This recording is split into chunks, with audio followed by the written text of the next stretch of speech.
আসসালামু আলাইকুম। কি অবস্থা, কেমন আছেন? আশা করি সবাই ভালো আছেন। আমরা আলহামদুলিল্লাহ ভালো আছি।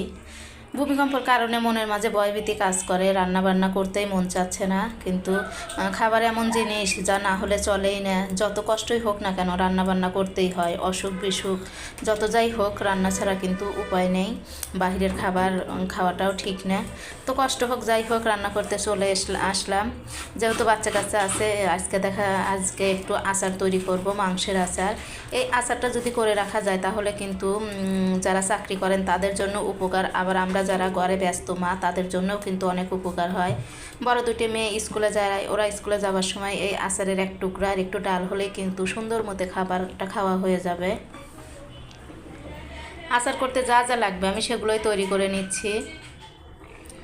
এখানে আমি এই তো কতটুকু, হাফ কেজির একটু বেশি হবে, একদম সলিড মাংস নিয়েছি। এর মধ্যে কিন্তু কোনো তেল চর্বি হাড্ডি এগুলো কিছুই নেই। এর মধ্যে লবণ দিয়ে দিলাম, ভিনেগার, হলুদ, মরিচ, ধনিয়া, জিরার গুঁড়া দিয়ে কিন্তু খুব সুন্দর করে মাখিয়ে নিতে হবে।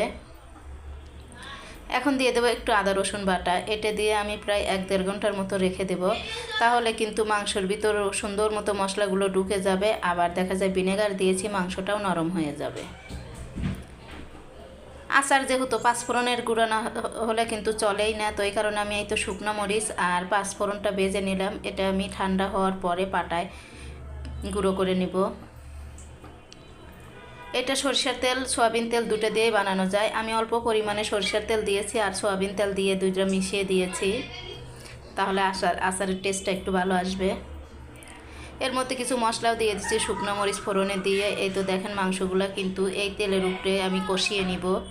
এই মাংস থেকে কিন্তু একটু পরেই পানি বের হয়ে যাবে, ওই পানিতেই কিন্তু মাংসটা সিদ্ধ হয়ে যাবে। এই তো নেড়ে ছেড়ে দিলাম, এখন একটা ঢাকনা দিয়ে দিব। এই মাংসটা কিন্তু প্রায় 30-40 মিনিটের মতো রান্না করতে হবে, আর অবশ্যই ডিম চুলা এটা রান্না করতে হবে। দেখেন মাংস থেকে কিন্তু পানি বের হয়ে আসছে। এখন আমি দিয়ে দেব রসুন। মাংসের মধ্যে রসুনটা খেতে কিন্তু খুবই মজা লাগে, আচারের রসুনটা। এখন আমি এই তো আবারও ভালো করে মিশিয়ে নিব, ঢাকনা দিব, আর মাঝে মাঝে কিন্তু এটা কষিয়ে নিতে হবে। তো আবারও ঢাকনা দিয়ে দিলাম। এখন যে মাংসের মশলাটার মধ্যে থেকে একটু পানি বের হয়েছিল, ওই পানির মধ্যে একটু আদা রসুন বাটা আর পাঁচফোড়নের কিছু অংশ দিয়ে দিলাম, আর বাকিটা দিব লাস্টে। এই দিয়ে এখন ভিনেগারও দিয়ে দিলাম, ভালো করে একটু মিশিয়ে নিব। মাংসটা কিন্তু অনেকটাই ভাজা ভাজা হয়ে আসছে। এখন যে মশলাটা পাঁচফোড়নের ওইটা আমি দিয়ে কিন্তু আরও এটা কষতে থাকবে।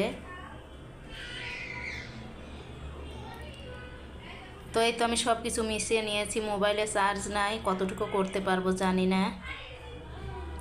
এখন আবারও ঢাকনা দিব, আর মাঝে মাঝে অবশ্যই নাড়তে হবে যেন নিচে লেগে না যায় তলিতে।